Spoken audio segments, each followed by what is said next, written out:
நீங்கள் செல்வந்தராவதற்கும் கடவுளுடைய நோக்கத்தை நிறைவேற்றுவதற்கும் கடவுளுடைய திட்டத்தை நீங்கள் செய்வதற்கும் வயது ஒரு தடை அல்ல.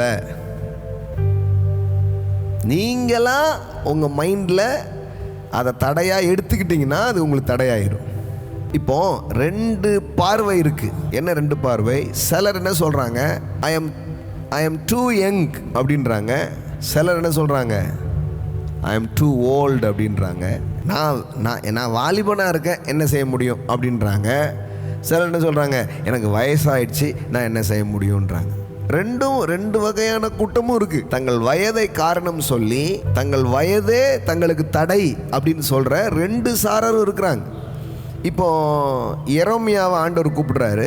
ஒரு வாலிப பையனாக இருக்கிறான். எரேமியா 1ஆம் அதிகாரத்தில் பார்த்தீங்கன்னா ஒரு வாலிபனாக இருக்கிற ஒரு இளைஞனாக இருக்கிற எரேமியாவை தேவன் கூப்பிடுறாரு.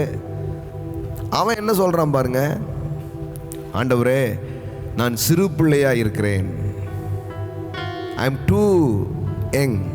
அப்பொழுது நான் கர்த்தராகிய ஆண்டவரே இதோ நான் பேச அறியேன், சிறு பிள்ளையாக இருக்கிறேன் என்றேன். நான் ஒரு சின்ன பையன், நான் ஒரு வாலிப பையன், என்னால் என்ன பண்ண முடியும் அப்படின்ட்டு. சில பேருக்கு இது ஒரு மனத்தடையாக இருக்குது, நான் சின்ன பையன் அப்படின்ட்டு.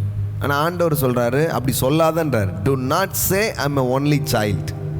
நான் சின்ன பையன்னு சொல்லாதன்றாரு, வயசாயிடுச்சுன்னு சொல்லாதன்றார். சிம்பிளாக சொல்லணும்னா காரணம் சொல்லாதன்றார். நீ ரெடினா நான் ரெடி. எந்த வயசுலையும் உன்னை எடுத்து நான் பயன்படுத்த, என் நோக்கத்தை நிறைவேற்ற, ஆமேன், என் வல்லமையை வெளிப்படுத்த, உன் பெயரை பெருமைப்படுத்த, உன்னை அநேகத்துக்கு ஆசீர்வாதமாய் மாற்ற, ஆமேன், நான் போதுமானவராக இருக்கிறேன். அதான் கடவுளுடைய வார்த்தை. So age is just a number, that's all. வயது 70, 75 என்பது வெறும் எண்ணிக்கை தான். ஆனால் எண்ணங்கள் தான் வாழ்வை தீர்மானிக்கிறது.